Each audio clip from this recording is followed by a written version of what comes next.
গায়ে হলুদে সবাই সাজগোজ করে বেরিয়ে গেছি, একদম 10:30-11টার মধ্যেই কিন্তু বাড়ির থেকে বেরিয়ে গেছি।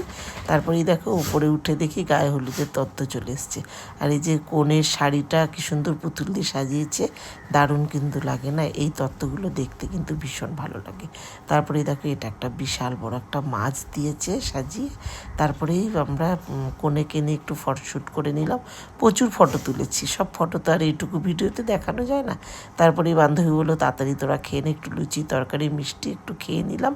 তারপরে ওপরে চলে গেলাম। ওপরে ওর ওখানে স্নানের জায়গাটা করেছিল, কি সুন্দর করেছে দেখো, দারুণ লাগছে কিন্তু। আর এগুলোই তো বিয়েবাড়িতে দেখার সৌন্দর্য না, খুব সুন্দর লাগছে। তারপরেই আমরা যেখানে অনুষ্ঠান হবে সেখানে চলে গেলাম খাওয়া দাওয়ার জন্য। দুপুরে তাড়াতাড়ি খেয়ে আবার আসতে হবে। মেনুতে ছিল ভাত, ডাল, আলু ভাজা, মাছের কালিয়া, বাঁধাকপির তরকারি, চাটনি, পাঁপড়, মিষ্টি। তাহলে চলো আজ আসি, পরের ভিডিওটা কিন্তু অবশ্যই দেখো।